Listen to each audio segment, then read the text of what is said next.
Please don't spoil the movie by adding your own soundtrack. Welcome back to this episode of Please Don't Spoil the Movie. I am Elio. My name is Titus Andromedon. That's a good one.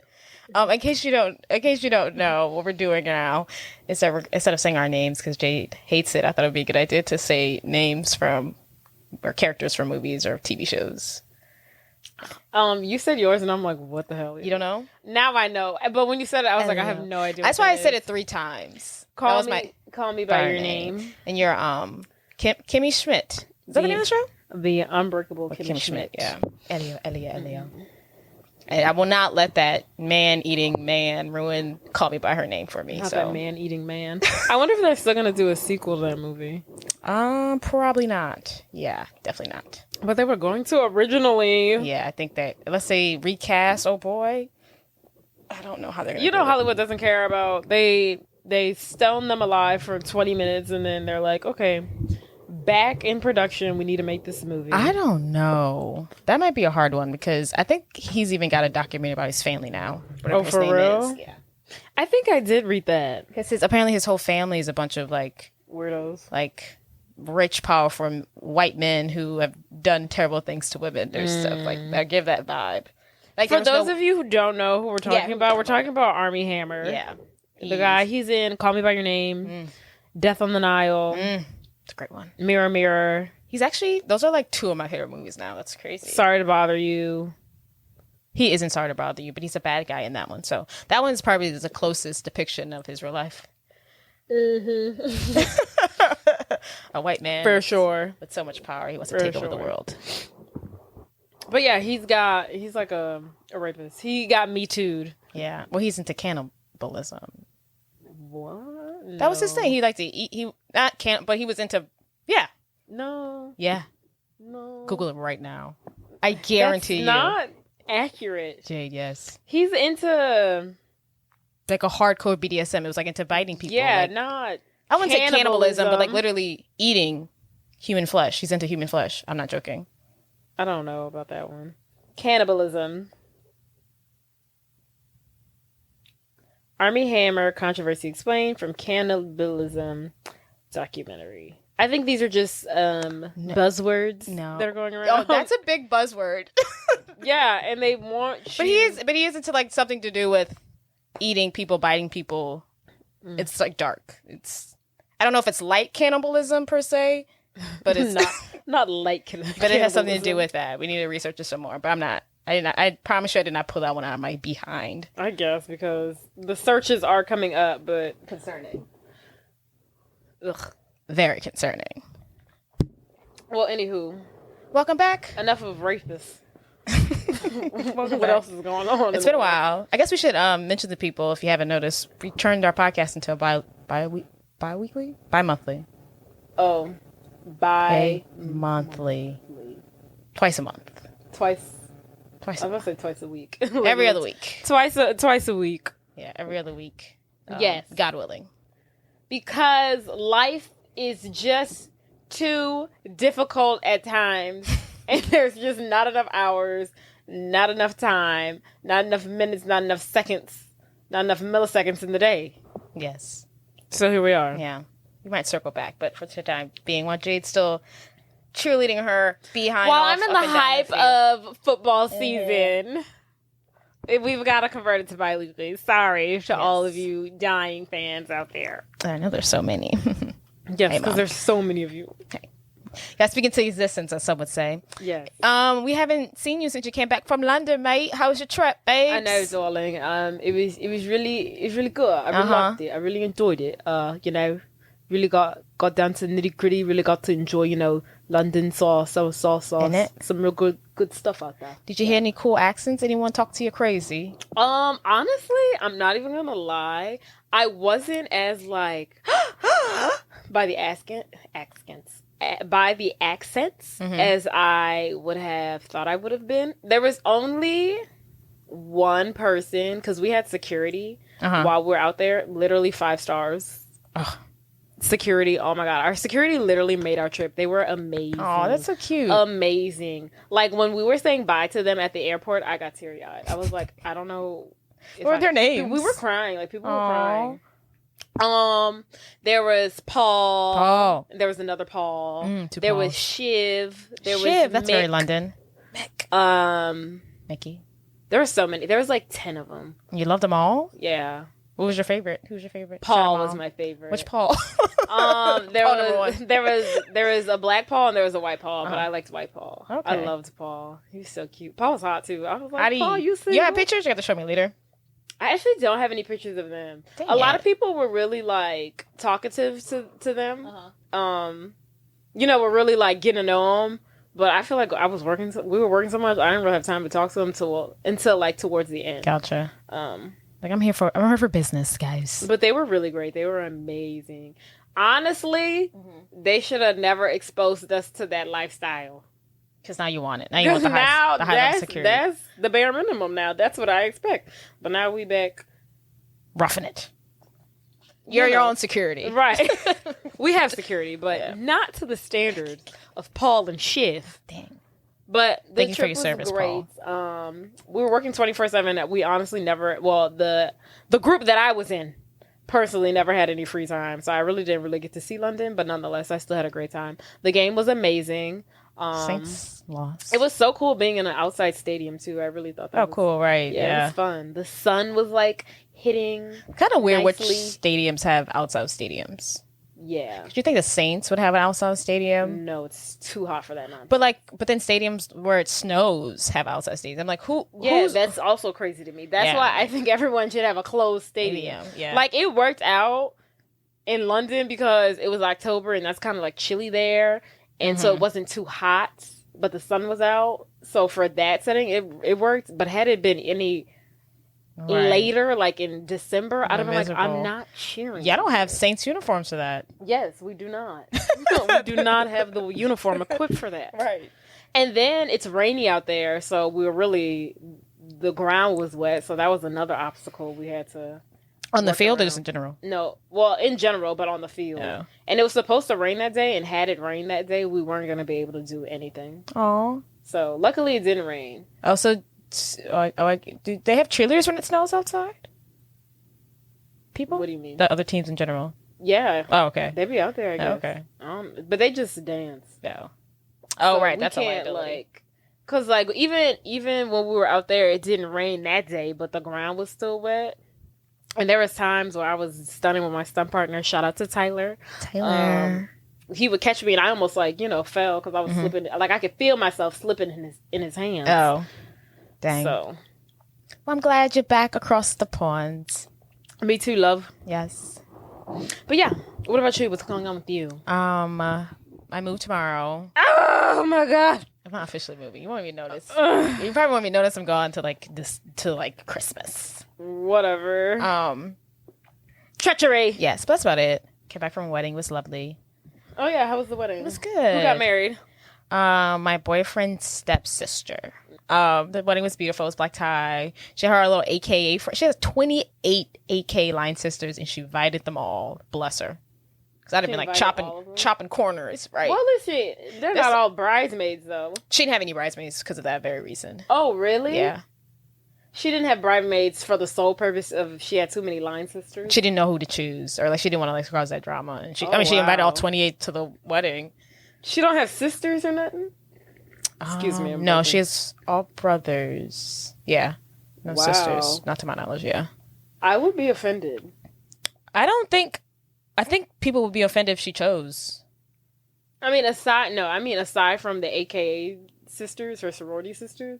Like, if I was her friend outside of being an AKA, like if I was her best friend from like grade school, and I was like, you're gonna not pick me as your bridesmaids just to appease these other 28 girls, like that would have made me mad.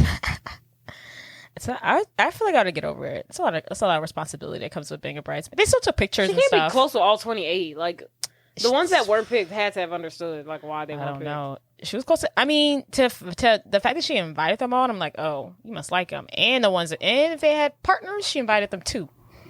I was like, oh, you must like these girls. I feel like 28 is not that bad. It's not that many. To invite line sisters? I don't know. I'm not in sorority. I don't know how that works. It seems like a lot. We're not Greek. I don't think I have 28 friends to invite to my wedding. It's mostly family. I just want to say special shout out to Netflix right now. They have finally, decided to step up their movie game. They have great movies on Netflix right now. And I recently watched 2 of them. They're originals. I watched that Do Revenge. I don't know if you've seen that commercial, but it's like the girl from, it's like the Latina girl from Riverdale and the lesbian chick from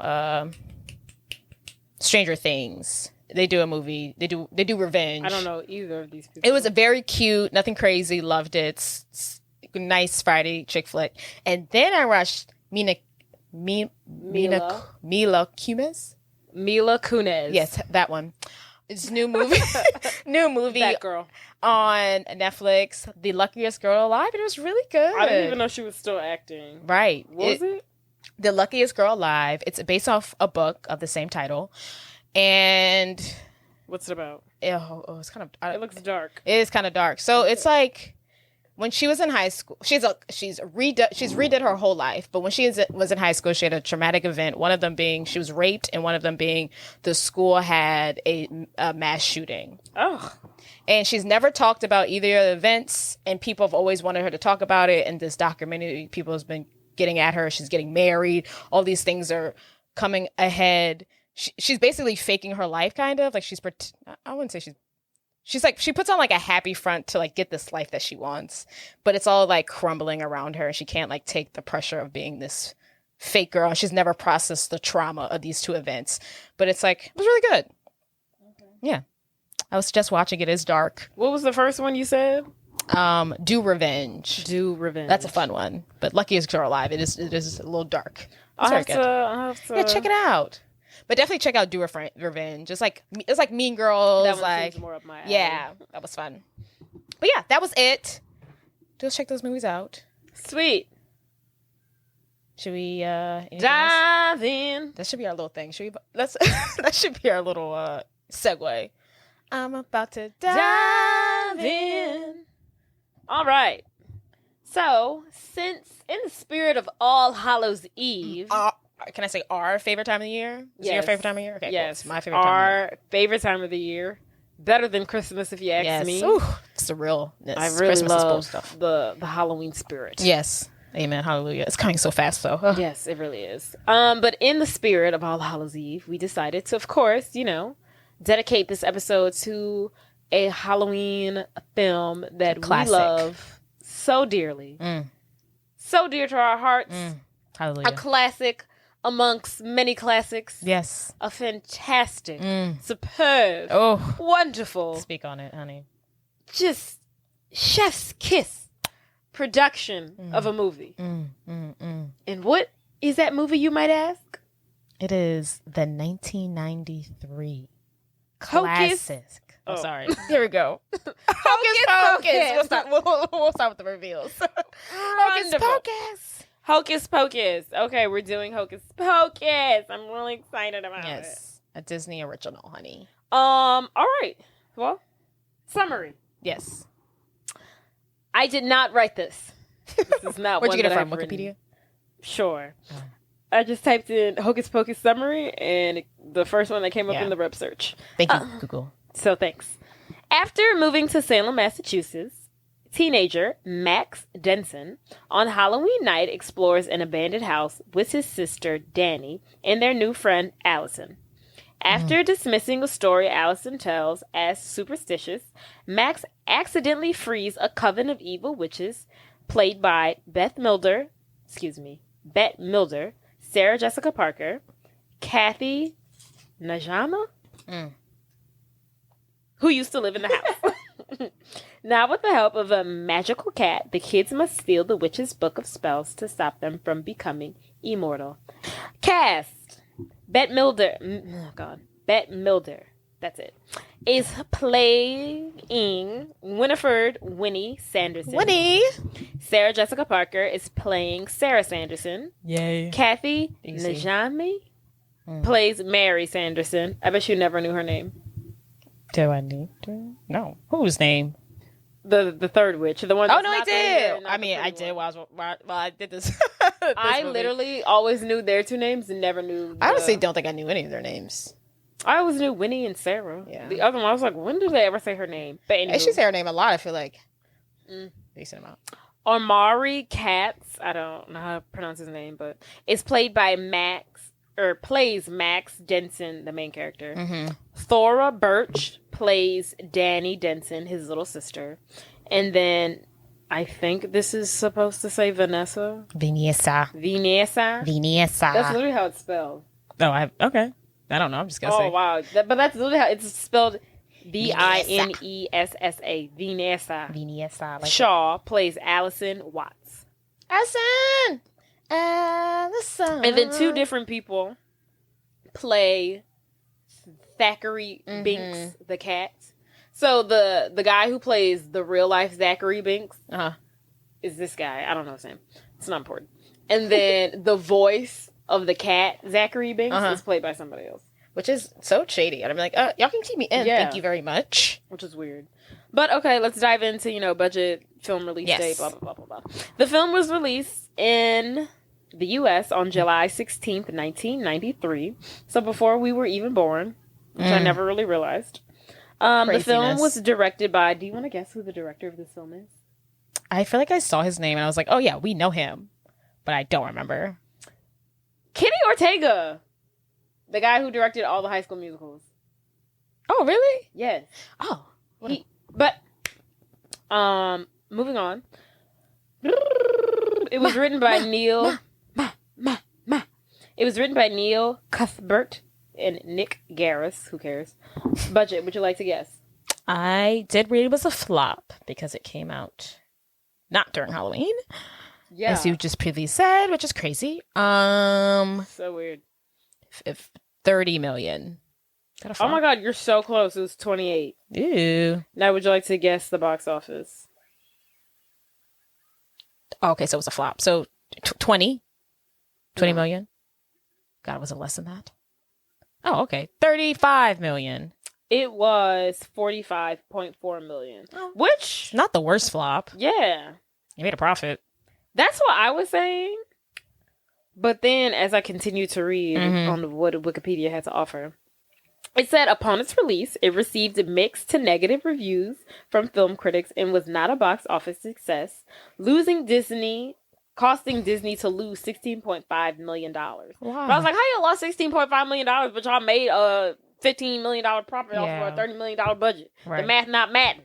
Yeah. But whatever, I don't know. Facts and figures, I don't know how all that crap works. But maybe they were like, I don't know. However, obviously, largely to it being run every Halloween on Disney Channel and Freeform all throughout October every year since probably 2001, audiences, of course, grew to love it. And it is now a cult classic film. Thank God. Yes. We know what we're talking about. Give it to the kids. The fact that sorry, like people just don't understand good cinema when it's sitting right in front of their face. Like, who lets these adults be like, this is not a good movie? But it's like, who lets these people be the judge and jury of what's good and bad? It's not for you, 50-year-old white man. Right. This isn't for you to see. Like, what? Show it to a bunch of 13-year-olds and see their reaction. Right. And if they like it, then we're good. Yeah, it's a Disney film. We're in the clear. Yeah. But anywho. So yeah. And then you know how it hit us with this person was up for the role. Do you want to guess who was up for the role for Max, the lead? Brad Pitt. That's close. Think in that wheelhouse. What's that crazy one who jumps with Tom Cruise? Another good selection, but think of somebody else. There's only one more other person you could Leo? Really name. There you go. What would make this movie even better than a young Leo? Then how does one make Hocus Pocus even better than what it already is? You put Leonardo DiCaprio in there. He would be making bank if he was in this movie. Oh my goodness. He would have. I didn't even think it was possible for this movie to be even better than what could possibly be. But That would have made it even better. It would have made this cult classic a 10 times cult classic. Everyone would have been like, "That's my favorite Leo."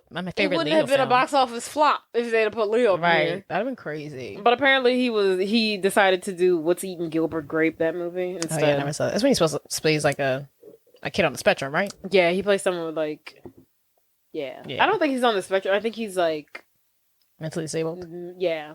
But anywho, and the only other person who I could find out that was up for a role was Rosie O'Donnell. She was oh, for Mary. Yeah, for Mary, which I could see. That would have been good. But yeah. But then I also read various scripts were made for the film, and then at one point they just stopped production on the film altogether in like 1992. But Bette Midler expressed interest in the film, and then we're like, "Oh my god, we gotta have Bette Midler, whatever her name is, on the show or in the movie." So then they started production again or something. Oh wow! And then she said in a quote that Hocus Pocus was the most fun she had in her career up to that point. Was that before First Wives Club? Ooh, that was before First Wives Club. Because First Wives Clubs came out in like 96 or something. Okay, that was probably a fun one too, but yeah. Yeah. But she said that was the most fun she had. I bet. Looks like fun. And I also... Oh, that's it. Yep, that's all I got. Touch. Let's get down to business to defeat the witches.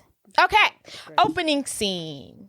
It is 1693. America's not even America yet. America's not even America. We're still in New England.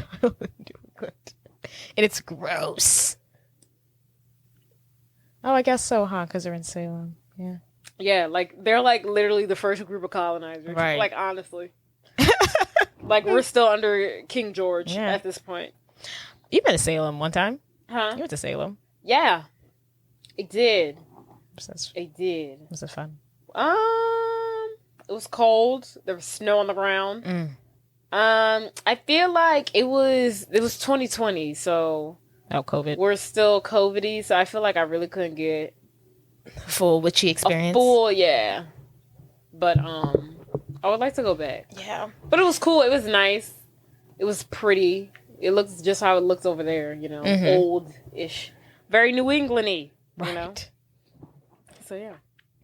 Anywho, so it is 1693, and we're in Salem, and we see quickly a witch walk by an open window, and then Thackeray Binks wakes up to find his sister is no longer in her bed. And we soon find out and see that she's being enchanted by Sarah singing, "Come, little children, I'll take thee away." And Binks and his friend run outside, and they see smoke coming from the forest. And he's like, "Oh no, the witches are like conjuring up some BS. Go tell Dad, friend, and I'm gonna go save. I'm gonna go save friend. Hey, friend, go get my dad. Yeah, and warn them about what's going on. Please, I have to go get my sister." Could you imagine if Josh woke up and he was like, "Where the hell? Right, where are these two? Where did they run off to? These little twerps go." That's terrifying. Creepy. I don't think it's that weird for 1693 to not know where your little sister went. So it's like, y'all don't have cell phones. Y'all don't have phones. Right. Also, the witch's cabin is not that far. They're like right there. What is very interesting to me is that they're very in the mix of the town. Yeah. Like it's like they know, like, oh, the Sanderson sisters. Like, you know? Y'all are tripping. Y'all should have been random girls out of town. Right. They're like not far. Like, it's not like he took like a day's trip to get to his sister. It was like a 5-minute jog. Why are they that close? But yeah. So his sister is missing. And then what happened? And so she shows, so we're gonna call him Binks from now on. Yeah. For short. But Binks runs out to the Sanderson sisters' cabin where he finds Emily surrounded by the 3 sisters. And we have Mary. She's the leader. Sarah, she's a dumb one. Oh, I'm sorry. Mary is she's got the nose. No, she has that crooked lip. She does have a crooked lip. She looks like she has a stroke. But she's really good. She can smell kids really well. She's... Oh, and they all have, like, different... Yeah. So, Mary's the one who could smell children. What's Sarah say? And then Sarah's the one who can lure them in with her singing. And then Winnie literally is just the leader. She goes for the kill. She's the brain of the operation. She's the leader. She's their mouthpiece. Yes, and Winnie's... They're all very ugly. Very, very ugly. At this point, they're all old as dirt. They're all ugly. Even Sarah Jessica Parker. Even Sarah Jessica Parker, who's supposed to be the pretty one, looks like a fugly thingamajig. A foot. And in the room we see Winnie's spell book, and it's like alive. It has like this one eye thing, and it like keeps blinking, and it's really freaking creepy. It's like disgusting. And then we see Emily sitting down in this chair, and she's like unfazed because she's like enchanted, but she's like unfreaking bothered. It's really creepy. I'm like, girl, you need to snap on out of this. And we see the sisters making what they call a life potion. And at this point, and a life potion is for them to like give it to a child so they can soak up the child's soul. So they can stay youthful and young forever. Yes. So that's their whole like plan. That's their whole shit. That's their get up. That's their MO. They want to stay young and pretty forever, so they suck the souls out of young children, basically. Bada boom, bada ping. Right. It's not a bad plan. I get it. Right. I feel like there's an easier spell for this, but I guess it's still the children. And at this point, the brother has finally snuck into the house. And as he's looking upon his sister and the Sanderson sisters, they're like slowly giving Emily the drink. And just at the right moment, he jumps out and he's like, starts to fight them. He spills the potion everywhere. And I think Winnie's the only one with like actual superpowers, kind of. Yeah, because she like making... She like people. Zapping stuff with her fingers. Yeah, she's a zapper, and she like she's a zapper. She's a zapper. She's a zapper. No one else does that. She's like honestly the only one with like the real powers. Yeah, because the other ones they be needing like the spell book, but she can just with her finger. Right. And the teenage witch style. Right. And so at this point she knocks Binksy. I'm gonna call it Binksy too because that's what Danny calls him.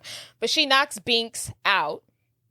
And unfortunately to Binks's surprise, Emily already took enough of the potion and she starts to glow. And at this point, the sisters can suck out her soul.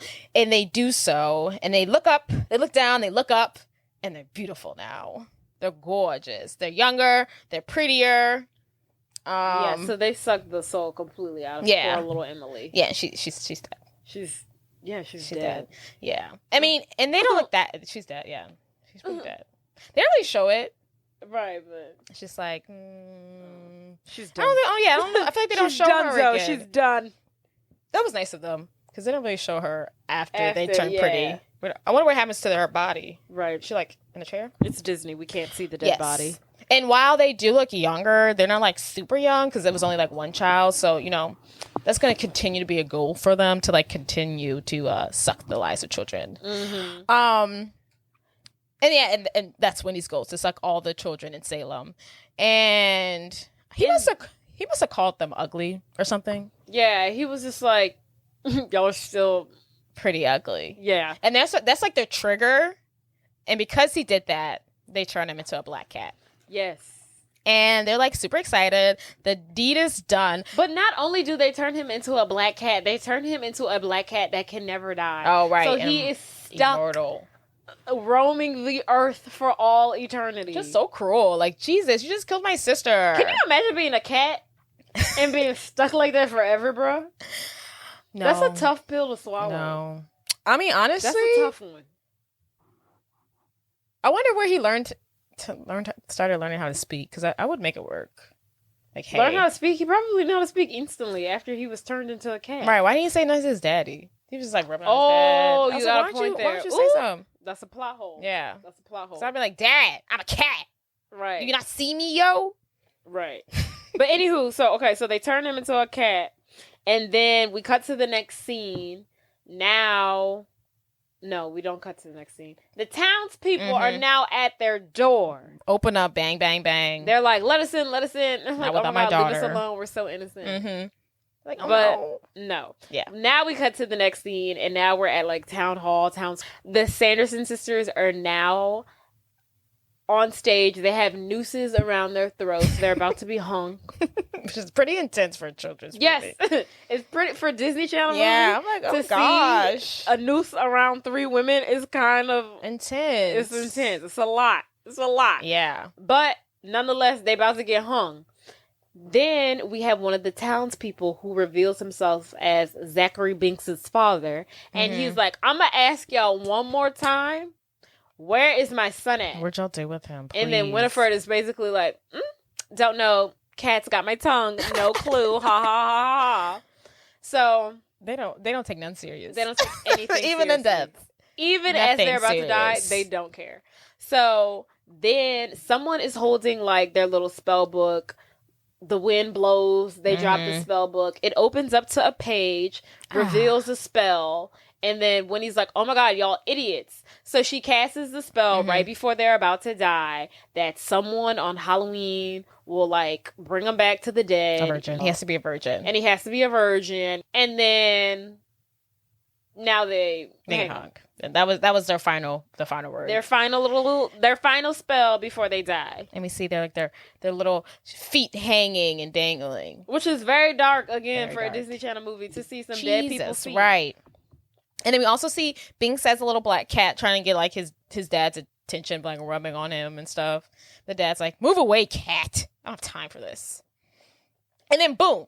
Present day, 1993, which is 300 years later, and we're in like a high school classroom, and the teacher of the class, I'm going to assume she's an English teacher, is telling the story of the Sanderson sisters and how there's a black cat that protects the cabin from anyone who may bring back the sisters to life. And Max is in this classroom. He's the new kid, and he's the new kid on the block. And he's our main character here. And he isn't buying the story. He calls it fake. He's not really into the whole Halloween scene. But then there's a girl in class who's like, I believe in it. It's all true. There's history about it.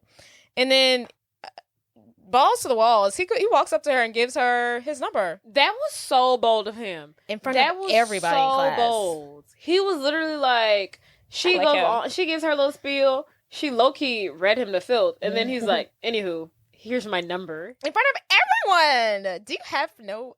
I'd have been like, yes. No shame. That's that California You have no mindset. shame. I would have been totally into it. Could you imagine? I'd be like, okay, say less, sir. I'd have been like, maybe. Right. So class ends, and we see again Max is following Allison after school, and they flirt some more, and we find out that Max just moved in town last week from LA, and he's not really into Halloween and the whole Halloween spirit, which is stupid because you live in Salem. Like, stop being a cool guy. Just get into it. I get it. He not from there. Why he gotta adapt to the culture? Salem. It's Halloween. It's not like he's from Salem. He needs to get into it. I'd be like, let's ride with it. And also, I wonder why his family moved to Salem. It's teenage angst. They moved. Yeah, I really want to know. The real gag is, why did they move from Los Angeles to Salem, It's just a random place to move. That is such a random place to uproot your life to. It's not even Boston. You're moving to Salem. Yeah, like what job was there? What does Salem, Massachusetts have to offer that Los Angeles does not? Please tell me. What is there? Because the only thing it could have really have been would be career-wise to uproot your entire family. And I'm pretty sure whatever Salem got, LA got it times 4. Right. I'm pretty sure that they don't have those kind of jobs. It's giving more like mom and pop stores, witchy stores. It's giving bed and breakfast. It's giving old warehouse. It's giving like I grew up here. Yeah, it's giving old tool shop around the corner. Yeah. It's giving this business has been here for 45 years plus the Civil War. Accurate. Anywho, and while they're having this interaction, Max and Allison gives Max his number back. Why, girl? Why don't you like him? Anywho. Girl, but the funny part was when he slipped her that paper. No, when she slipped him that paper, he really thought it was her number. And then opened it up to find out it was his number. I thought it was her number, too. I was like, why don't you like him? But I feel like she's really into Halloween. She doesn't like the fact that he's not. Like, she's not into that. Oh, yeah, that's fair. Yeah, I don't think I would be into anybody who wasn't into Halloween either. She's like, that's my whole thing. I don't know, like, this clearly isn't going to work out. Yeah, basically. So Max is riding his bike through the woods when it's like the woods, a cemetery. I don't know. It's like the backest of ways. And he runs into two bullies, and their names are Ice and Jay. And they're basically, you know, what bullies do. They're asking Max for smokes and cash. And when Max says he don't have either, they're like, great, we'll take your brand new Nike tennis shoes, which will come back later on. Yes. And Max goes home shoeless, and it's official. He does not like Salem because his crush gave his phone number back. He just got his fresh Nike stolen from these bullies. Honestly, feel like he could have took them on.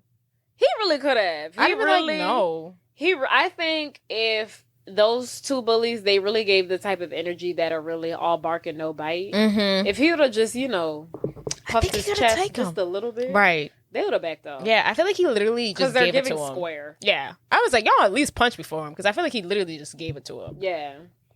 He's a little scary some places, you know? He don't want no smoke. Right, But anywho, so he gets home. Mm-hmm. He's like, I can't believe y'all made me move here. To his mom and dad. He goes, stomp, stomp, whine, whine, cry, cry, to his room. Mm-hmm, mm-hmm. And then his sister is hiding. Cute little sister. And is hiding in his closet. And she pops out. And she's basically like, it's Halloween and you have to take me trick-or-treating, blah, blah, blah, blah, blah, blah, blah. And he's like, no, I don't want to take you trick-or-treating. Go on your own. You're 8. Which You're 8. Is really the reason why he, in fact, does need to take her trick-or-treating. Right. Because she is 8 years old. She's, in fact, 8 years old. And she also brings up the fact, like, tonight's a full moon, which I thought was funny because it's like, she's like, I don't want to go out. I'm a little scary. And it's a full moon. You're like, you know, the crazies that come out. And she's not lying. Okay. You know what happens on a full moon? The wolves come out. The vampires come out. And Danny is like stuck on the fact that he's going to bring her out. But Max is like, Danny, no. Name of the little sister. Oh, yeah. Her name is Danny. And he's like, no. And then Danny screams for her mom. And then the next scene, we see them, you know, gearing up to go to Halloween and trick-or-treating. Danny is dressed as a witch. And Max says he's dressed up as like a rapper or something. He says he's dresses up as a rap singer. Which I took offense to. Not a rap singer. Yeah. And I was like, what? I ain't no rapper, I'm a rap singer. I was like, those are two different things to put together. So when they go out to trick or treat, Max and Danny, they run into the two little bullies again. Oh, poor Max. And of course, Max don't want no smoke. Mm-hmm. But Danny is like, first of all, they're literally initially harassing Danny. And they're like, hey, little kid, give me all your candy, yada, yada, yada. Which I think is weird as it's actually scary. 16, 17-year-old boy to be harassing an 8-year-old. It is very scary. Whether you just want the candy, whether you want something else, that's weird. No, it's wrong. And they were harassing all the kids that walked by them. Yeah. And then like Danny was like, because her brother wanted to go around them, and Danny was like, no, we're gonna go through them. Yeah. And they keep putting it on her. It's very scary. I wonder if they if this is a town where these guys get away with everything, and their parents are like secretly rich, and like no one's ever gonna stop them because they need to be in jail. Either way, lock them up. It was weird. Yeah, lock them up. And I can't wait for the karma they get if they get it. So Danny's like, no, you can't have any of my candy. And she was like, if you keep on messing with me, I'm going to get my brother to beat you up. Which is so cute that she thinks so highly of her brother. When I saw that, I was like, oh, you don't know your brother's not into that. But it's so cute that she's like, I have a big brother. He's going to fight you. Literally. And then meanwhile, Max is like, girl, shut the hell up. He's like, whoa. Cali Max and Salem Max, different vibes, girl. Yeah. He's like, we ain't doing this tonight. Yes. But I think Max ends up just giving them a bag of candy, and it's like, bye. Yeah, he's like, leave us alone. We'll give you the candy. Let's keep it pushing. Mm-hmm. And as they walk off, Danny's like, you literally should have punched them and like went down as a man. And then Max is upset that he just got embarrassed in front of the whole school. He's like yelling at her, and he yells at her so much, or is upset with her so much, he runs off crying. I'm like, oh. Yeah, she makes her run off in tears. Poor thing. And then, of course, now he feels bad because he made his little sister sad and cry on Halloween. So then he runs over to her to apologize. And he's trying to say sorry. And he's basically like, it's not you. Like, I want to go home. I have no friends here. And I'm out trick-or-treating with my 8-year-old little sister. Yeah. And I don't want to do this. And then Danny's like, she's like, get over it. This is your life now. Yeah, she's like, we live here now. Yeah. Like, it is what it is. I was like, damn, girl, he can't show some week. It's only been a week. Right. I was like, he can't be upset. Jesus. Yes. But basically, they squash it. They forgive each other. They give each other a little hug. And then once they get up, they turn around and they see this very large, very old, New England-styled home behind them. And they're like, oh my goodness, look at this gorgeous home. It's so lovely and quaint. It always gets me when rich people in movies see other rich people's houses. I'm like, you guys are rich. I was just about to say your house is beautiful. They're literally looking at the house and on. They're like, oh my God, rich people. It must be so nice. Y'all are also rich and wealthy as well. Let's not forget it. Your house is the same square feet, honey. Yes. And they're like, oh my God, rich people. It must be so nice. Let's go in. Right. They're like making fun of them. They're like, probably get us apple cider or something. I'm like, you guys are rich You guys are rich. If y'all can afford to live in Salem, Massachusetts, and y'all can afford to live in Los Angeles, California, above the poverty line, y'all are wealthy. Y'all doing fine, honey. Y'all are doing A-okay. You add being Caucasian to the mix, y'all are wealthy. Right. Cut it out. But anywho, so they go into the home. They're like, hey, trick or treat. First of all, how do you just barge into somebody's house like that? Because they got real comfortable real quick. They run into the house. They're like, hey, trick or treat. They see like, there's a party going on, first of all. They don't knock. They just walk into the home. And then they see like a bucket of candy and they just like run to it into the living room. They're like, oh my God, candy. And I was like, this is trifling. Yeah. Because they went to other houses that looked welcoming inside, like, come on in. But this house was not that. Right. It didn't even look like they were doing Halloween, honestly, from the outside. It didn't have any decorations. It was a plain old white house. They just barged in. Then we see Allison at the top of the staircase. And it's like this, like, the party that's going on is like this New England, like, old Victorian Halloween which is costume. very bougie. They're all wearing, like, as if they were part of, like, the royal court in, like, 1800s. Which is, I was going back and forth with if that was a fun way to do a Halloween or the most boringest way to do Halloween. A little bit of both. A little bit of both. And it's very bougie. I think to dress up, very bougie. To dress up and put it on, yes. But then after that, it's just like, okay. Right, and everyone's wearing it. It's not fun when everyone's wearing it. They're just like, let's be the most bougie Halloween options we could be. Right. So then she notices them, and she comes down the staircase, and then she's basically like, oh my goodness, look who it is. Max, what are you doing in my home? What are you doing here, sir? Yeah. She's like, he was like, we're just stopping by. Allison like changes the subject and she's like, she tells Danny, oh, I love your witch costume. And she mentions to Danny that her mom, Allison's mom, used to run the museum that was dedicated to the Sanderson sisters. Very cool. But it closed down because very peculiar and creepy things used to happen there. And I thought that was really good. Huh? Sorry, I thought my spooky was really good. Do it again, I didn't hear it. Spooky. It was better the first time. I give it a 6.9. Okay, cool. Yeah. I really liked it. So Max is like, okay, well, why don't we go visit it? And Danny's like, nah, bro, I ain't going over there. And then he's basically like, no, we should go. And he's telling Allison because he just wants to hang out with Allison. That's the only reason why he's saying any of this. But he's just like, make me into a believer. He's like, obviously I don't believe in the Sanderson sisters or the legends. But he was like, prove me wrong. Let's go. And then Allison's like, sure, I'll get changed. She's like, I love this stuff. So yes. Yes. So yes. Next. We arrive at the Sanderson sisters' home. The gang's all here, The gang's all here. They sneak into the house. I don't know how they got through a gate, a door. I wonder how they got through that freaking gate. Yeah, because all that should have been boarded up. Yeah. I was like, good for y'all. Maybe she knows a back way since her mom. It's very run down. It's very old, very decrepit. It surprisingly has lights. They get in. They turn on the lights.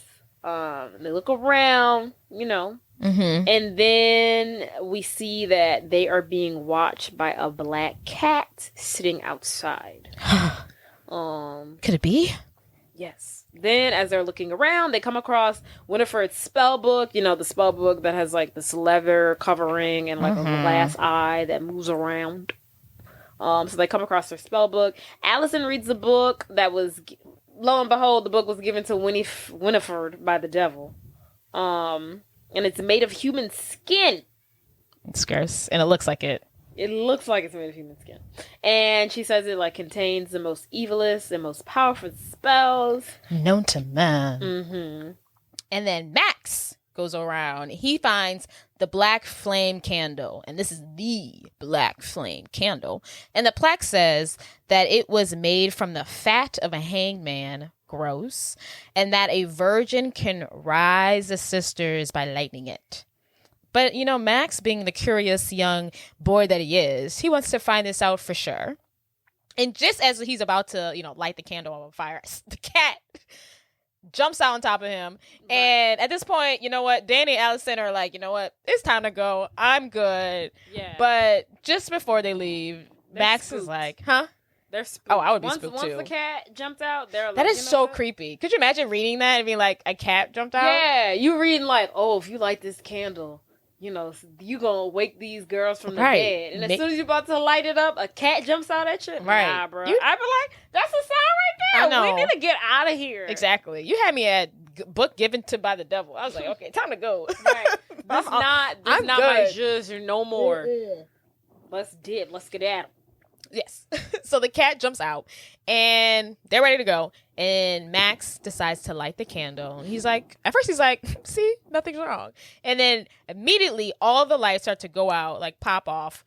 The wind starts to blow. Where it comes from, who knows? The floors start to shake and they turn green. And they're not really sure what's going on. And then Danny says, a virgin lit the candle. Yes. And then we hear laughter. So it's revealed that Max is a virgin. Yeah, poor thing. I mean, but what are you, like 15? Right, everyone's got to know. It's okay. Everyone knows. And then we hear laughter, and boom, the front door opens, and it's the Dennison sisters. Back from the dead, better than ever. And they're ready to... Can you just pause? Right. Think. Just think about it. And this is all obviously fiction, but in the realm of reality, if this was real... Can you just imagine? I would think someone was pranking me. Can you just imagine, like, you're in this haunted house and you just bought 3 human beings back from the dead? I would literally be shitting myself. Right.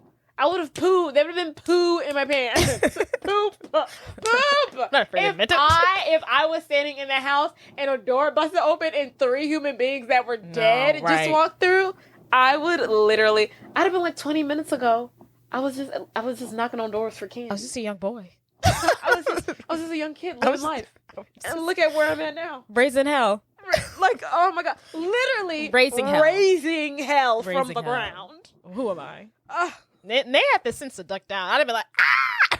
Yes. I'd have been like in their face. I would have been frozen with fear. Yes. But the Sanderson sisters are now alive and well. They're now back from the dead. They have busted open into their crib, and they're ready to get to crack-a-lacking. They're excited. So Winnie's excited. She walks in. She sees her book. That's like her book is like her little. It's like her dog. Yeah, that's like her child. That's like her child. She's like, where's my little book? I mean, rightfully so. It's all the spells and potions and motions.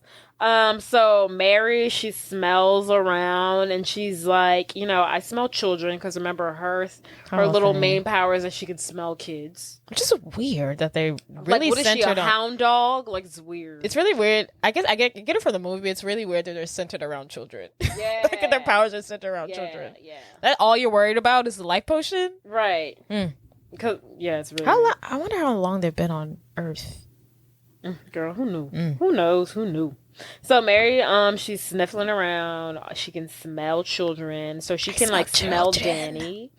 And she claims like whoever raised them back from the dead was a child, because that's all she smells in the room. It's children.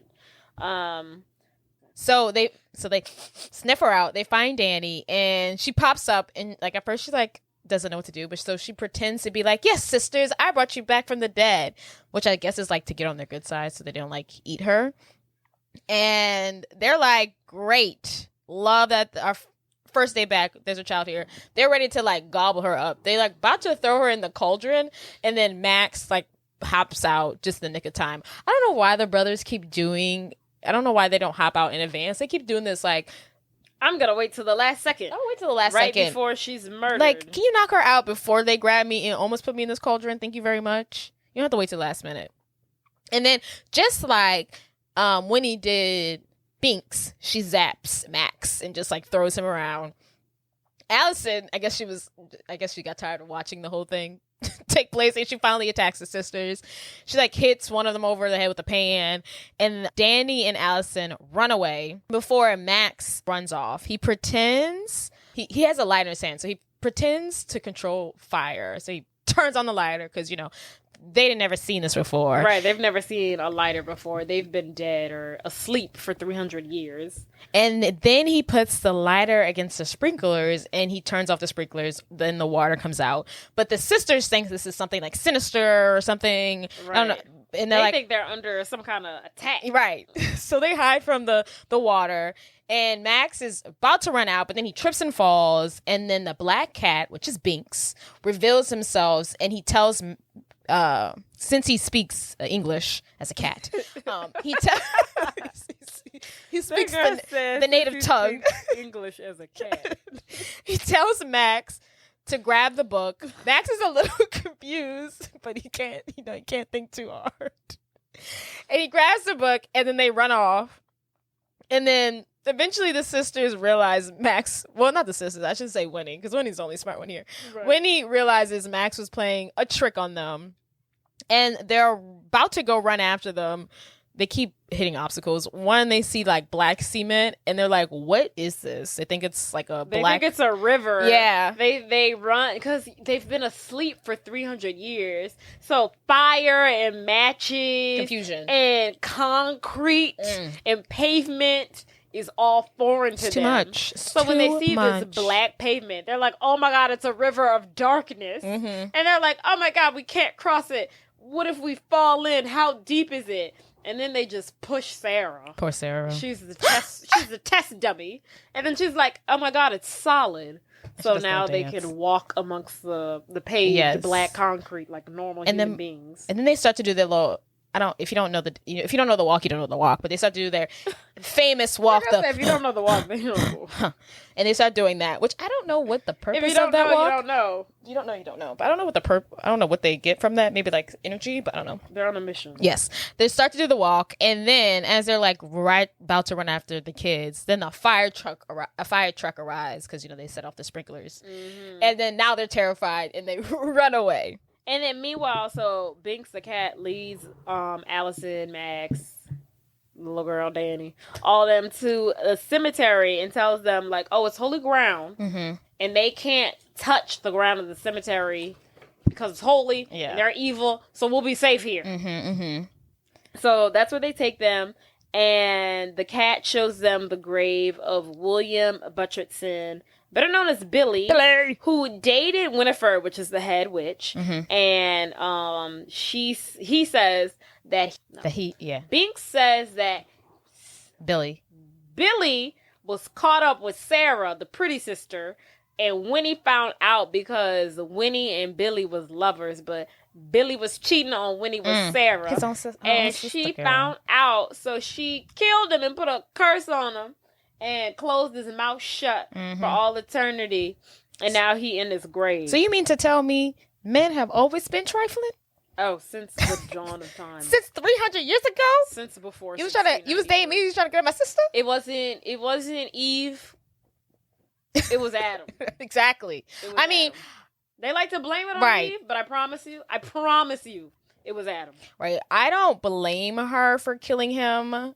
Well, I should say the other way around. Killing him is extreme, but I don't blame her for her anger, Oh, not at all. Not at all. Why are you messing around with my sister, bro? Right. You know she was a witch. Like, you really had the gall, the chutzpah, the nerve, the audacity to mess around with my little sister. The gall. Like, you got... How dare you, sir? Like, you really tripping. You really tripping. And then, anywho, yes. So she cursed him, and now he got stitches on his mouth, and he can't talk. Yeah, he can't tell her secrets. And he dead in a grave. But for whatever reason, Binks felt like this was valuable information to share. I guess he wanted to show them how evil she can be, and she's not one to play with. Yeah. So basically, he shows them the grave of Billy. And then we jump back to the Sanderson house where the sisters are hiding from the firefighters, and Winnie has concluded that they must be witch hunters. Yes, because this is still a new world for them, and they think firefighters are witch hunters. They think pavement is a black river. They're not They getting think it, right? a lighter is flames of fire. It's just, they're very simple-minded. Yes. So Winnie tells the sisters that the spell that brought them back only lasts for the night.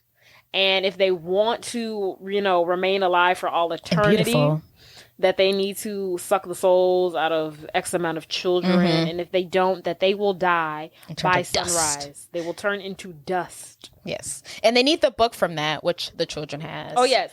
In order to create the spell that they need to suck the souls out of the lives of the children so they'll live forever, they need the book because the book has the spell that they need. Yada, yada. She doesn't remember. It's been 300 years. Like, gosh. I think I remember this one spell. So once that's all established, back at the cemetery, Binks tells the gang that he has spent literally all of eternity, these past 300 years, protecting the house so that no one could bring the sisters back. Poor thing. And all of his efforts have gone to waste because one virgin Max has literally lit the candle because he's a virgin. Mm-hmm. And Max basically is like, okay, well, let's just get rid of the book. And he tries to set it on fire, but the book is protected by magic. Duh, Max. Are you new here?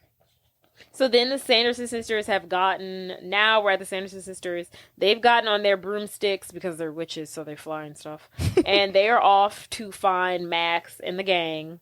And then soon they're kind of hovering over the cemetery that they're at. And Binks is basically like, they can't get to us. But, that doesn't mean the dead bodies underneath the ground that they might awaken. Right. Can. Plot hole. I mean, not plot hole. Workaround. Yeah, they're working around it. They use their brain. They're solution oriented. They are. So that is when Winnie raises Billy from the dead. And Billy is now uprooted from the ground. We see Billy. His mouth is stitched shut. He looks like a zombie, Yeah, it's giving zombie. It's giving 300 years old. Yeah, it's giving 300 years old with his mouth wired shut. And Winnie's basically like, capture the children. They got my book. Do as I say, Billy. I put you in this hole. I can put you right back in. Do as I say. And Billy's like, oh. Whatever. Billy hates her. Yeah, but he's doing it. Billy wakes up from the dead and he's like, oh, this twat. Right, this girl again. I do want to say that when Sarah sees Billy, she's like, hey, Billy. She's like, hey, buddy. Like, hi, Billy. And then he's like, oh, hi. And then when he speaks to him, he's like, oh. Right. This one. He literally sees Sarah and he's like, oh, hey. And then when he opens her mouth and he's like, oh. What do you want? Why are you back? But anywho. So a fight ensues. Max knocks off Billy's head, and the three of them, or is it four of them? Max and the whole crew, they hide in an old underground. 3 plus a cat. 3 plus a cat. That's the name of the movie. They hide in an underground crypt, which Binks tells them connects to the sewer, which connects to the streets, and this is their way out. And so Billy is going to be hot on their tail since, Winnie told him, get to frickin' work. And the sisters can't really do anything right now because Mary cannot smell, them. So that's a problem. Why she can't smell them? Because I guess they're too far. Because they're under the ground? Yeah, I guess they're too far. Her nose isn't working.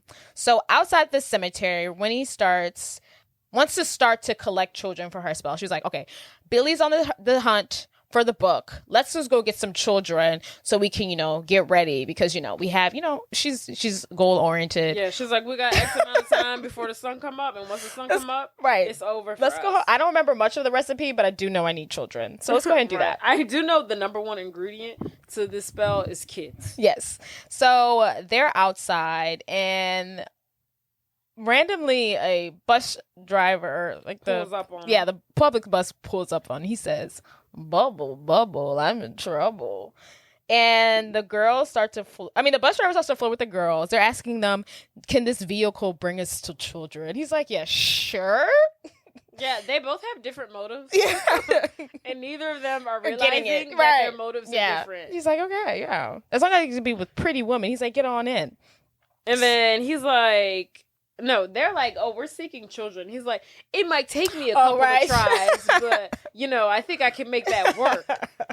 And they're like, "Okay, great." And neither of them know what each other are talking about. Right, this movie's wild. Disney is wild for this one. Yes. They were like, let's push the limits. So then somehow we see that Sarah is driving the bus by sitting on the bus driver's lap. And they're off to find the children. And just as she's driving by, the gang has made their way up to the street, like via like a manhole. Yeah, you know those little things that be on top. You know when you driving and they have the little sewer manhole thing. What them things called? I thought they were called manholes. Is that what they're called? I thought so. I'm gonna Google it. Hold on. 1 second. Oh, that is what they're called. Manhole. Wow, I did not know that's what they're called. Okay. Yes. The manhole, if you will. The children make their way out of it. But just as they're about to get out, there's a bus coming. It's the bus that Sarah's driving. They go back down, but the cat doesn't go down in time, and he gets run over. And they climb out of the manhole. Danny is distraught.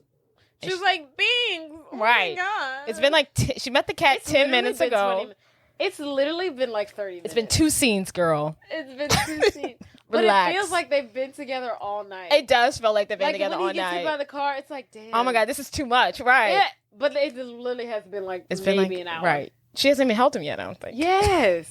And she is distraught at the sight of this this cat being run over. And he's like flattened. Yeah. And it's just like weird. It's really a sight to see. But then he gets unflattened. Okay. And he kind of wakes up and he gets up and he's like, "I can't die, remember?" He's like, "They put a spell on me. I'm alive for all eternity." And then he's like, "Are you okay, Danny?" And she's like, "Yeah, I'm fine. Oh my God. Right. Yeah, totally." I'm surprised like his body's not more like a, death becomes her type of situation where it's like, I slowly, like, you have to take care of this body. Have you ever seen Death Becomes Her? I have, but I don't understand what you're talking about. Because, they had to take care of their body. So if, like, they got hit by a car, they would still be alive. But, like, their bodies would be messed up. Stuck like that. Like, his body, like, fixes itself, which I think is crazy. I see. But I'm surprised by that. Because doesn't make any sense to me. Death Becomes Her makes more sense to me if someone had to live a moral life. Anywho. So while they're driving the bus, Mary smells children. She's like, "Stop the bus." And they get off. Mm-hmm. But once they're off the bus, they're like confused because Mary can smell children, but she can't see them.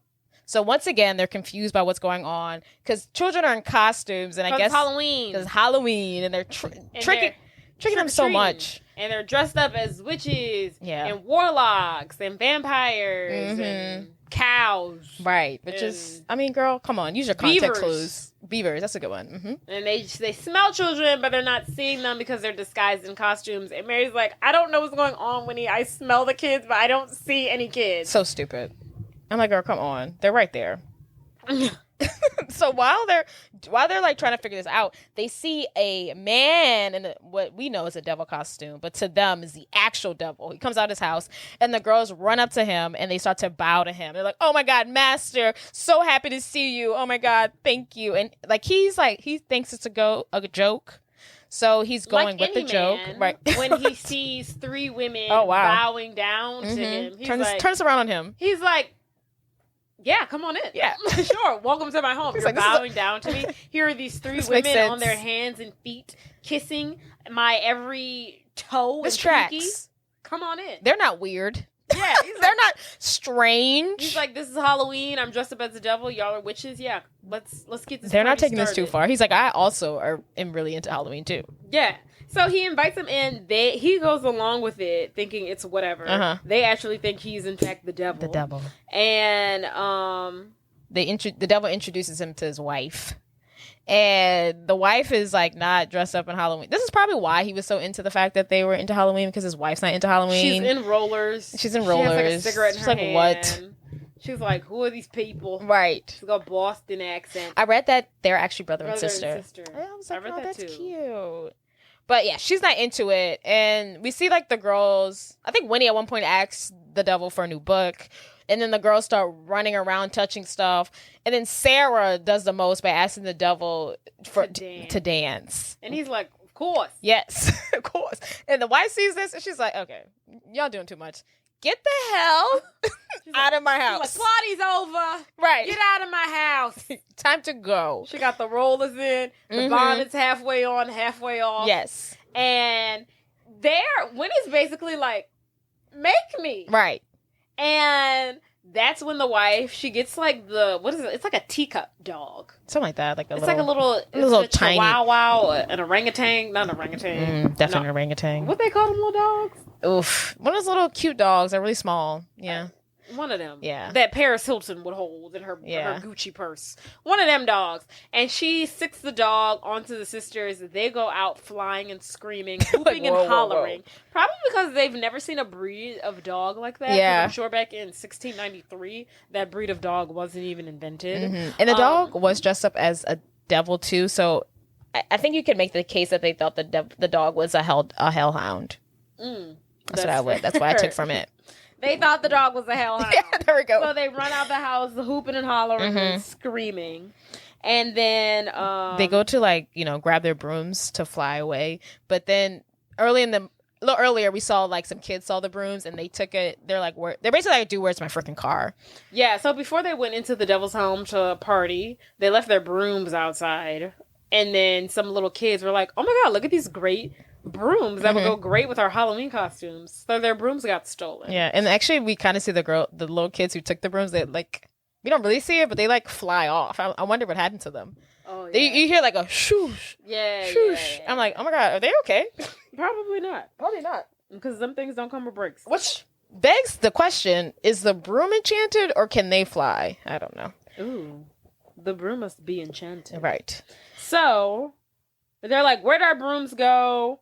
This night is just a disaster. Then they were like, what did they ask about the devil? They're like, why is the devil being so weird? Yeah, they're asking the devil.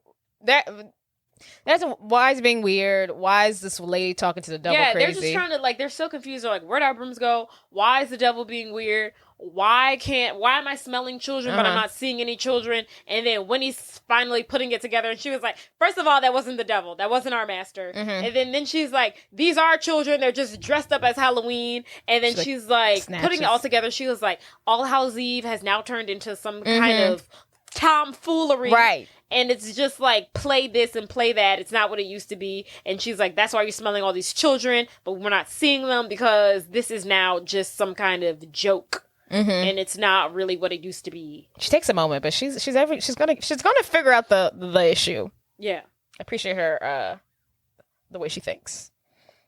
So the kids are trying to find help. Earlier in the movie, they went to a cop to ask for help. He wasn't a real cop. They go to Plan C. They go to tell their parents, who are at this great Halloween party. It's at City Hall. It's at City. Oh, was it? What a fabulous time. So the children run into the party to tell their parents about what happened. But, of course, the parents don't believe them. I do want to mention the dad is dressed up as a vampire and the mom is dressed as Madonna. I want to point out that I was very annoyed that they did not have a matching costume. I think it's weird, too. Yeah. I was like, why? What's the point of being in a relationship if y'all aren't gonna match Halloween costumes? Right, and they weren't even on the same level. You were a vampire and I was Madonna. Yeah, it'd have been different if he was a vampire and you were a witch. Right, if you were generic, you're generic, or if she was a celebrity and he was a celebrity. Right, but you couldn't even cat and mouse, sure, or dog and cat. Why are you Madonna and he's a vampire? Try a little bit. The marriage is over. Okay. Clearly, there is some foundational issues going on at the house, and we need therapy. Yes. Because why are y'all not matching? That's why did y'all even get dressed together? They moved to Salem because the husband cheated, and they had to uproot their lives with this young new actress. Yes. Who was just trying to make it out. Oh my God. Yes.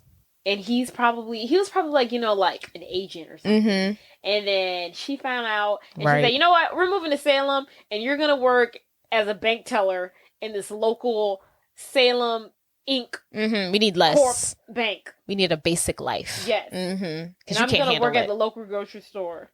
And that's what happened. We've been trying, but we still can't figure out Halloween costumes. Literally, that's it. We figured it out.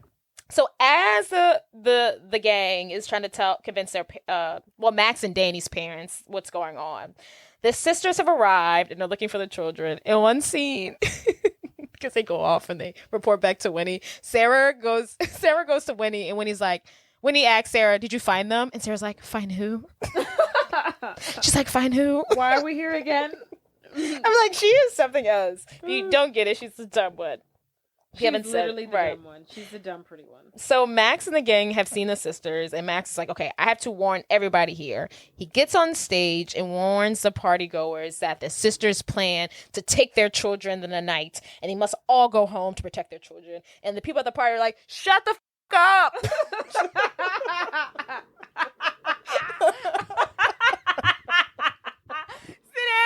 Sit down. Boo! Whose child is that? Tomato.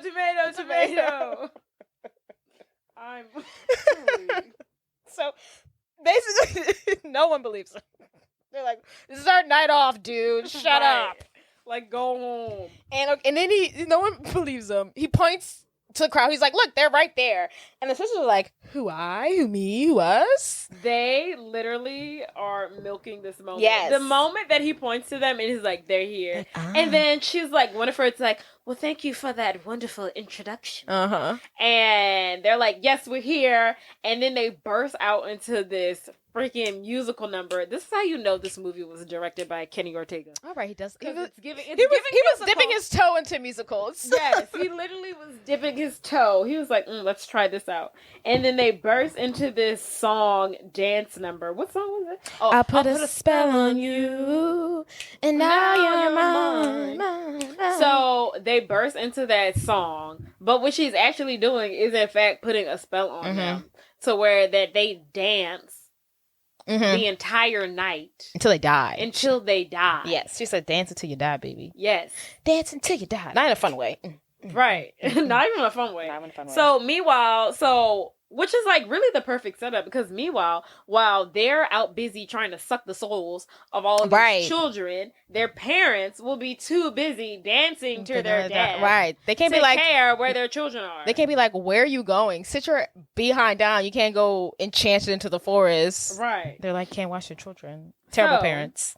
Great play. Great plan. Made by the Sanderson sisters, but really Winifred. Winnie! So no one's believing Max. What happens after that? While that's going on, the kids are covering their ears, the parents are dancing, and Billy has shown up, and he's trying to catch the kids.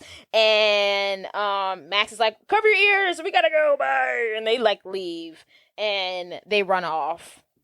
They run off to like a back alley. Max is trying to regroup. He tells Allison, "Please take Danny, away. I want to handle this because I want Danny to be safe." Danny's like, "Oh, pshaw, I'm staying around." They're like, while they're out there, they're hiding behind like a restaurant dumpster. Yeah. They're in the back alley hiding behind the restaurant dumpster.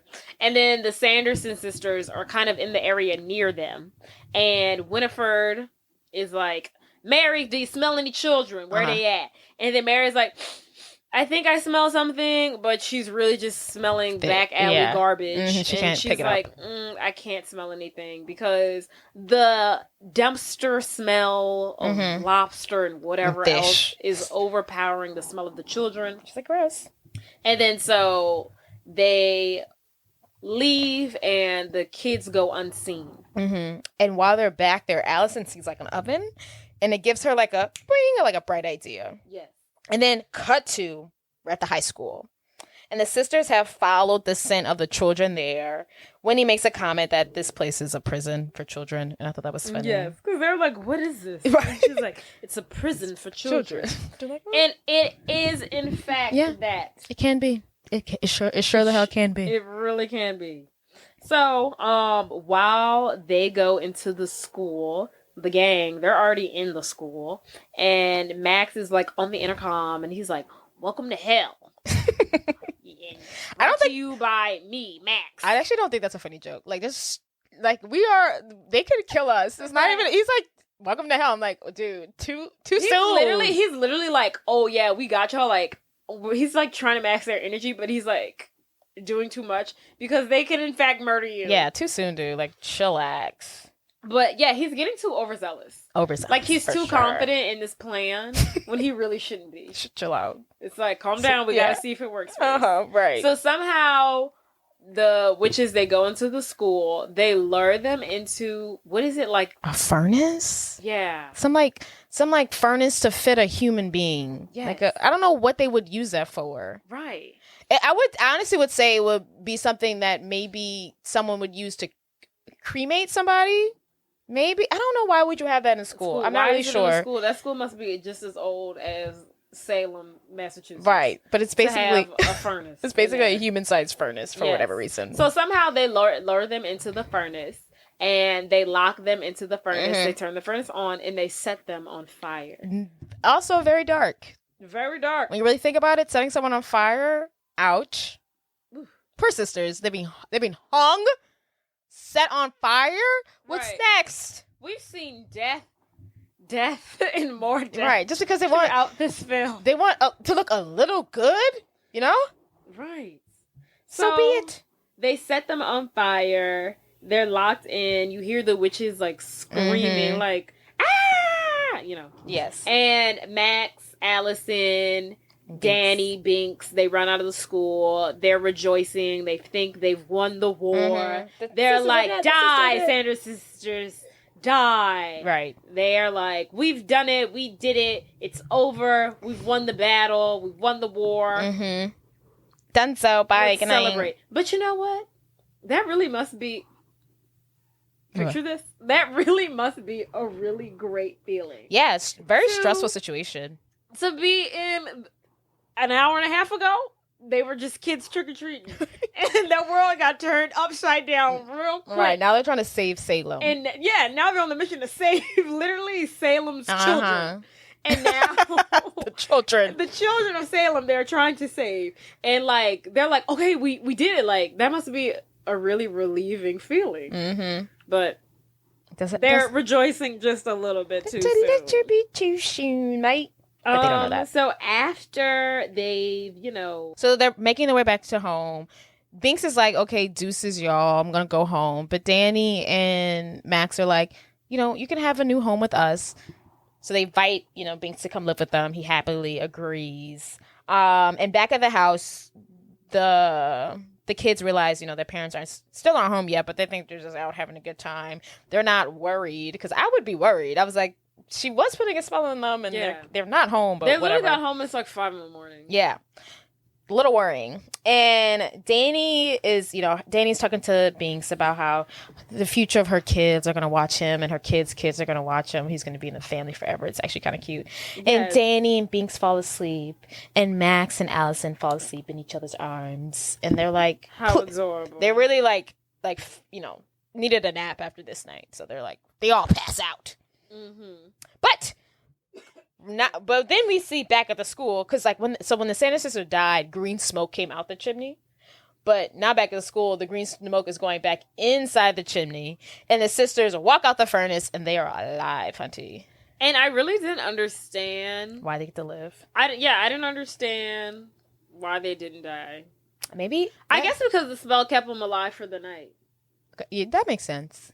I could see that, because I was also going to say maybe they can't die, but they did get hung. So maybe the spell did keep them alive for the night. Yeah, maybe under the circumstances of the spell, they just can't die. Yeah. We'll chalk it up to that. Yeah. And maybe if they'd have kept, turning the fire on throughout the night, they would have died. But they didn't keep it going till dusk. So yeah, they, unbeknownst to, the children, the Sanderson sisters are still alive. And the sisters are out again looking for the children. And Mary thinks she's like hot on Max's scent. She's like sniffing around, and then she runs into the bullies, and she smelled them because they are wearing Max's shoes that they stole. Right. And first Mary's like, okay, this isn't them, and the sister's like, this isn't them, and then the bullies make the wrong choice of calling them their trigger word, which is ugly. And they turn around when they say that, and they're like, bad. And the next decision, right? And the next scene, the two bullies, Ice and Jay, are in the Sanderson house in these cages that are hanging from the wall. They're locked up in these cages, and that's what they get. I don't feel bad for them at all. Oh no, that's what you get for terrorizing an 8-year-old. And they're so bad. They were just sitting outside after TPing a house. They're literally looking for something bad to do next. They deserve it. Yeah, this will be a life lesson for them down the road. Mm-hmm. It really will be exactly a growing moment. That's what they get. So now the sisters are back at their home, and Winnie wants to remake the spell from memory, but she can't remember. It's actually funny because Sarah, she remembers part of the spell, which is a dead man's toe. Because when they originally picked out the spell in the beginning of the movie, she's like, "Oh, a dead man's toe, a dead man's toe." And when they're trying to remember, they're like, a dead man's foot, a dead man's finger, a dead man's nose, and Sarah's like, a dead man's toe. But they don't listen to her. Because she's stupid. She's stupid. Don't believe her. They don't believe her. But that was her favorite part from the thing. And I honestly think if they would have listened to her, I think they would have solved the case. But anyhow. But Winnie's like, I really need my book. I do not remember it. And at one point she cries out to the book to reveal itself. And you can kind of see the book open his eyes because apparently, it hears her. They're connected. It's actually kind of cute, So, meanwhile, back at the house where Max and Danny live, and Allison's there, they have the book, and Allison and Max, they were sleeping, I guess they woke up, and now that the sisters are dead, so they think they're really comfortable now, and Allison's like, let's just open the book, why not? Like, let's give it a little test drive. Well, they want to see if they can find a spell to turn Binks back into a human. Yeah. They're like, if this book turned him into a cat, maybe there's a spell in here to reverse that. So they have good intentions. And at one point earlier in the film, Binks told them to not open the book. Don't play with it. He was like, don't open the book. Keep it closed. I honestly wouldn't want to touch it. And then so Max is like, well, he told us to not open it, so maybe we shouldn't. And then Allison is like, well, they're dead now. Yeah. Like, I don't see the harm. Why not? And then he was like, all right, sure. Like, whatever you say, darling. I'm just in love with you. Sure, I'm about it. So they open up the book and they're looking for said spell. But when they open up the book, how they didn't notice this, but the biggest beam of light shines through the book, literally from the moon to their house, like outside of every window. It's literally bigger than the bat signal. I would have to assume that it's a signal that only the witches can see because it is. It's basically a flashlight. Yes, it's literally. You know how like when you're at a Hollywood premiere, yes, they're like, oh, there's got to be a premiere going on because you can see the Hollywood lights. It's literally like that. Mm-hmm. It's like the big times 100. Right. It's the biggest light you've ever seen in your entire life. Mm-hmm. It looks like a comet coming through their house. Yes. But anywho, so the sisters. Meanwhile, back at the Sanderson house, the sisters are freaking out because they can't figure out what the spell is. Winifred can't remember any of the ingredients, and they're like, "This is it. We're gonna die." Mm-hmm. But just in the nick of time, of course, they see the lights shining bright from the book, and the girls are like, "Oh, hope again," and they're like on the move. So they grab their new broomsticks, which Winnie still has a broomstick. Sarah has a mop now, and poor Mary has a vacuum to fly on. Those are their new quote unquote broomsticks. Yes, and because they lost. Yeah. So the Max and Allison are still reading the book. While they were reading the book, they did find out that salt protects them from the witches' like evils, or like they can't cross that or something like that. Mm-hmm. But before they could read any further, Binks wakes up, jumps on the book. He's like, "Do not play with this book." Said, I told y'all once before. Yeah. Y'all don't listen. Right. Look, he's like, look at me. I'm a cat. Don't play with this book. But, it's a wee bit too late, mate. It's too light. It's a little too light. Too late, love. So, Allison takes this as her, cue to go home. And before she leaves, she's like, I really just want to, grab some salt, for the walk home. I would like it as protection. And they go to grab the salt. They almost have this moment when they kiss. It's real cute. But right before they're cute, they hear like something upstairs. They hear some rumbling. Mm-hmm. So they go upstairs. They don't see anything, but they notice the book is not there. And Max goes to check on Danny. He pulls back the sheets, and boom, it's Sarah. And then Mary and Winnie hop out of the closet. They have the book and they have Danny. They have Danny, which they really want is that little girl. And I don't know if they show it, but they also have Binks in like a bag. So they have everything. they got everything. They got everything they need. Allison, with the salt in her hand, puts like a little protection around them two so they can't harm them, which is kind of sad because I'm like, Max, can you come grab me? Right. Like, it's a lot of like, I'm going to come get you later. I'm going to protect. It's a lot of like, save yourself first and then you can save someone else. But I'm literally like, put your mask on first. Right. Before assisting someone next to you. Yeah. But I'm like, I'm your sister. Yeah. What the hell? So literally they take Danny. Mm-hmm. And Allison and Max are left standing behind. And then as they exit the house, they're all on their new adapted broomsticks. Mm-hmm. And Sarah is flying around and she's summoning the children, singing her little Come Little Children song. Because remember, that's her gift, or that's her power. She can summon the children with song. Or whatever. She enchants them or puts them in like she enchants them. So then Allison realizes that the sisters, which I thought they knew this the whole time, but they didn't. I think she said something earlier that made her. Yes. So Allison makes the connection or makes the realization that the sisters only have till dusk or dawn. Sunrise. Which one is sunrise? Thank you. They only have until dawn before their spell runs off, wears off, and they die. And they die. So Allison makes that realization and she tells Max, and Max is like, well, the sun not coming up for another couple of hours, so I don't know what the hell we supposed to do.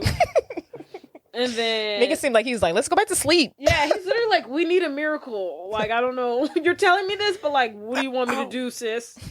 But nonetheless, Max and Allison, they drive off to get Danny. Mm-hmm. Then the Sanderson sisters, they still have like the bullies in the cages. We're back at the house. Yeah. The Sanderson house. And the bullies are still in the cages. They're begging to be set free. And they're working. Meanwhile, the sisters, they're working on like concocting the potion, and then the cat is trapped in a bag. Danny, they have her tied up in a chair, and Danny basically is like, it doesn't matter how many souls you suck, how many children you kidnapped and steal, y'all are still gonna be ugly. Trigger word. Trauma. Triggering. Very, very, very triggering for them. And now they're pissed. And so Max comes in right before they give Danny the potion. Meanwhile, the sisters, they don't know about like daylight saving time or something like that. And Max is like, what does he say? He's like, you guys might be witches, but I know I have wisdom. You guys don't know anything about daylight savings time. Right. So. And then right behind him, a big like light comes on behind them, and the sisters think it's the sun rising, and they freak out, and then they like they start to die, quote unquote, or they're like, oh no, the sun is here, we're dying. And then Max grabs Binks and Danny and runs off. But before he goes, the bullies are still in the cages, and they're like, hey, help us. And Max, instead of helping them, takes his Nike shoes that they stole from him off their feet, and he's like, help your damn self.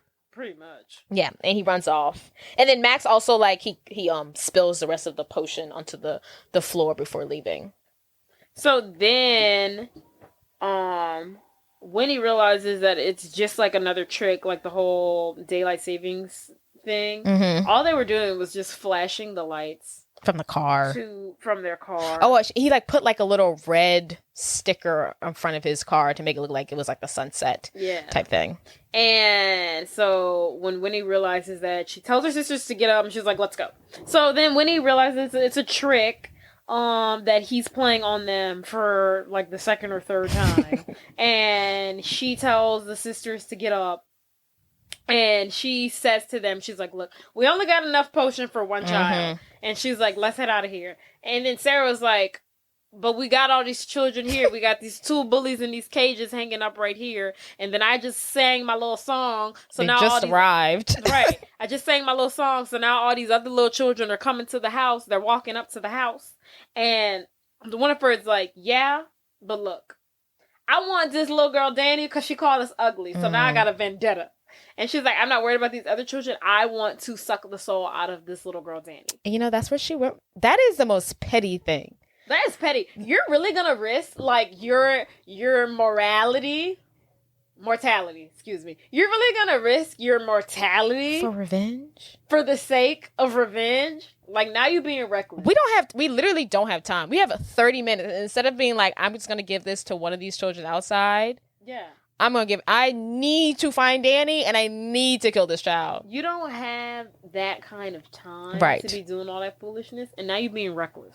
You're not thinking straight. You're thinking blindly, Winifred. Right, pettiness. That's where y'all got caught slipping.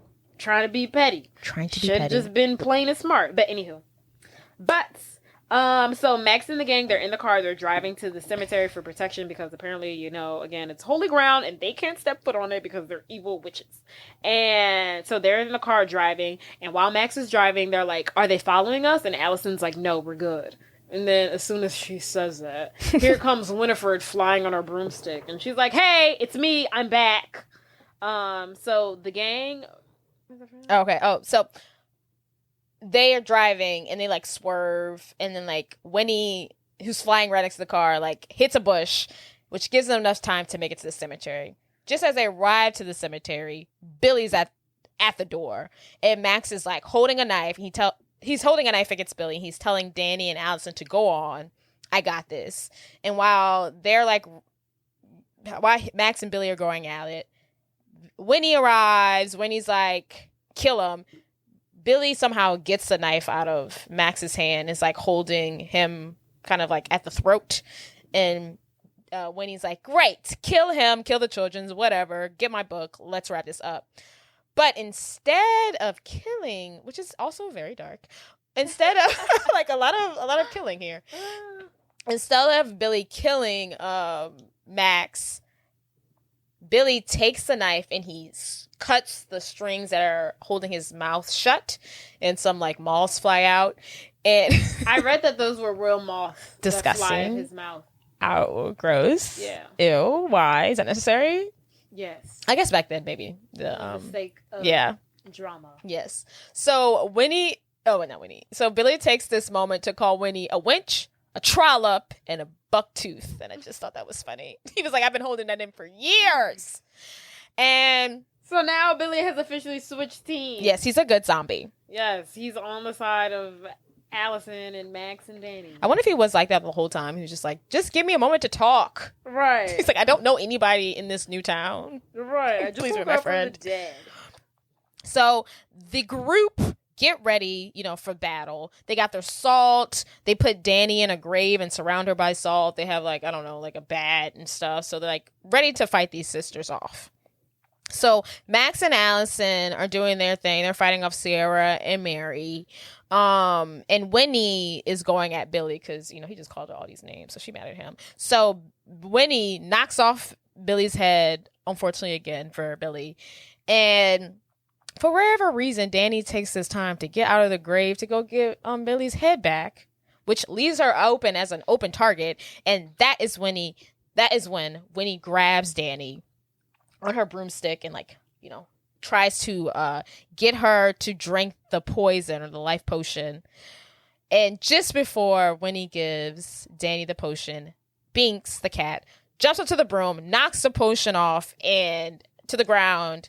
He gets hurt in the process. But Max catches the potion.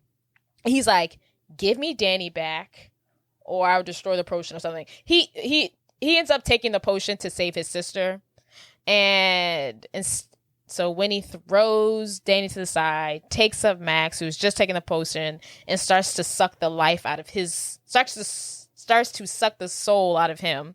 But he's like fighting her, so she can't like really get a good grip on the sucking, I guess. And while that's going on, Mary and Sarah are trying to help, but Allison and Danny and Billy are like fighting them off.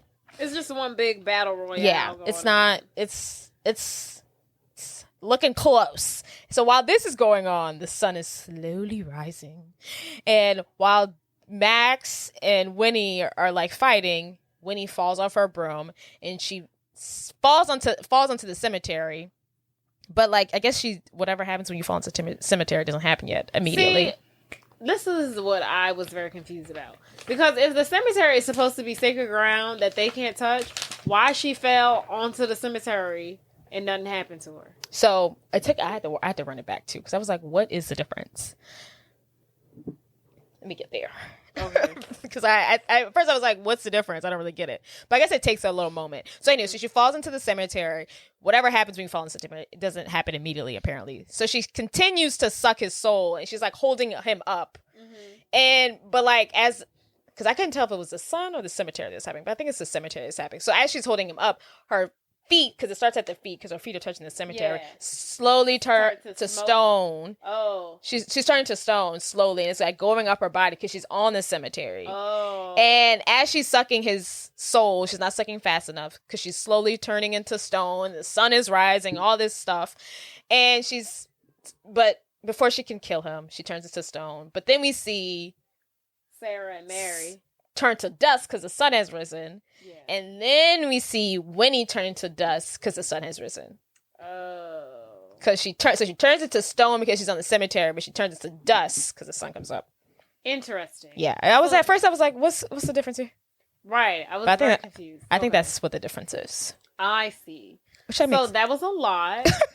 So ultimately what just happened was they couldn't suck Max soul because sounds so inappropriate. That did. They couldn't suck a soul. Right. It's a kid's movie. Okay. So ultimately what just happened was they tried to suck Danny's soul, but Max ended up trading himself in for Danny, and Winifred was going to... Oh, also, you know what I want to point out? When they made like the trade-off, because first Winifred was holding Danny, and he was like, let go of my sister, I'll destroy the potion. And I think Winifred said something to the effect of, if you destroy this potion, I will kill your sister. Yeah. And then that's when he took it. And then Winifred grabs Max, and she was like, stupid little boy, sacrificing yourself for your sisters. Oh. So she was basically saying, like, you're so dumb. Like, she basically was like, I would never sacrifice that is sad. For my sisters. It was funny because when she said that, I was like, so she gonna share the soul with her sisters? But I guess she was like really worried about herself. But I think they are good sisters. Yeah. So it is upsetting to hear her say that, because throughout this whole movie they have been a team, and while they are rude to each other, they seem to really love each other and like get one another. Yeah. So it is hurtful to hear her say that. It is, but that's why they all die anyway. And I feel like, yeah, she's obviously the older sister, so for her to treat her little sisters like that is, heartbreaking. Shameful. Heartbreaking. So, but fast forward, they've all turned into dust. Bang. And we have a victory for the children. Yes. They have won. Max is alive. Billy goes back. Billy going back to his grave. He said, "Deuces, don't wake me up again. Thank you." Billy said, "I've done what I need to do. I'm going back into my hole where I crawled out of." And then Danny, goes to look for Binks.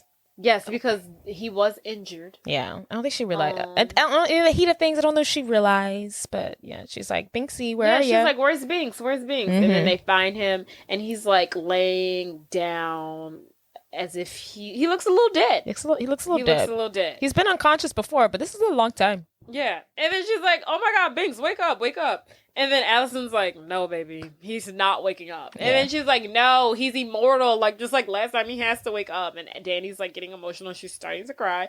She's like, he has to wake up. He has to wake up. And then Allison's like, no, not this time. Not this time. Let it go. Let it go.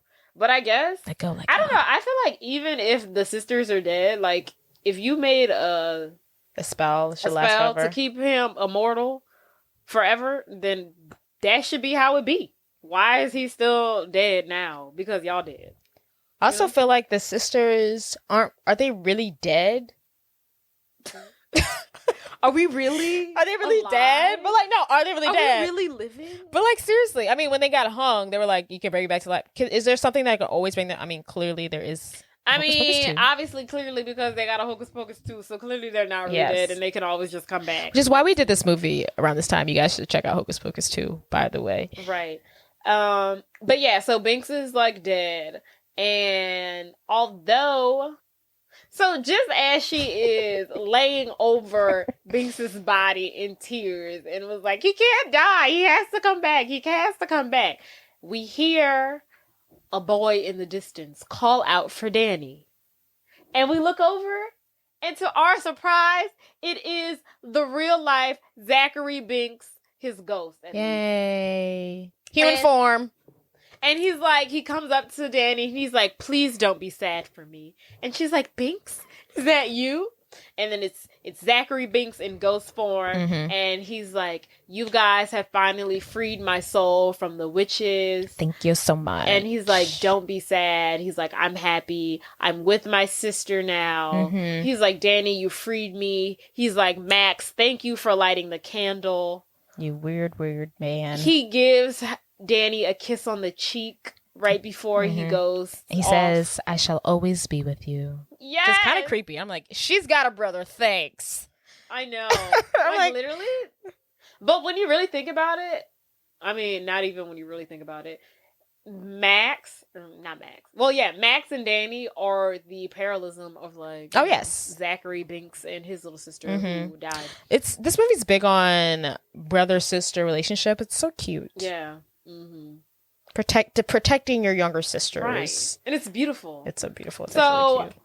Binks says bye to Danny, and then he runs off with his real little sister, Emily. They're both a ghost. She asks, what took him so long? She's like, what took you so long? He said, sorry, I had to wait 300 years for a virgin to light a candle. Oh, beautiful. And now the sun is coming up. Allison, Danny, and Max watch them walk off into the distance and fade away. To the afterlife. And they're all just kind of like smiling and happy. And, you know, they won. The end. The end! Oh, and in case you're wondering, the ending credits, we see that Halloween party did officially end, by the way. What Halloween party? The Halloween party that Max's parents danced to. Look up. Oh, the one at the city hall. Yes, it did end once the sisters died, and the parents come out looking very sweaty, very tired, but they look like they had a good time. They look like they've been dancing since 5 a.m. And then the bullies are still in their cages where they rightfully belong, and they belong in cages. And the book is still alive. I don't know if the book can die. I'm not sure what this thing is, but the book is very much still alive, and I'm sure it's missing its mummy. Oh yeah, that book cannot be destroyed. And the end. Go out and eat some children, everyone. That sounds weird. I'll take that back. And that is the end of the movie. We have a successful ending. The witches have been destroyed. Deuces, the children booses. live to see another day. Adios, mamos. Is no longer a virgin. Well, we don't know that. That's a different movie. That's for a different story, a different night to tell. Yes. Happy Halloween, everyone. This episode's gonna come out a day or two, but happy Halloween, because when we come back, I think Halloween will be over. All Hallows Eve. I do want to say everyone should go out and watch Hocus Pocus 2. Me and my sister have decided to watch it on Halloween night, and she watches before that. She will be maybe cursed. We'll carve a pumpkin. Yeah. Oh, maybe we'll carve a pumpkin and watch a jack-o'-lantern. Yeah, and she watches it before that. She would be cursed to I'm dance. literally not gonna watch it before Halloween. Better not, or you will have to dance for the rest of your life. The real concern it should be, are we actually going to watch it on Halloween? Not if I watch it before Halloween. Oh, yeah. What are you doing Monday? The Halloween of Monday. Do you have nothing? Okay. Cool. Do you have a Saints game? What's your next game? You have a random Monday Saints game. Yeah, on the 7th of November. Okay, well, hey, we're out of here. Bye. Okay, bye.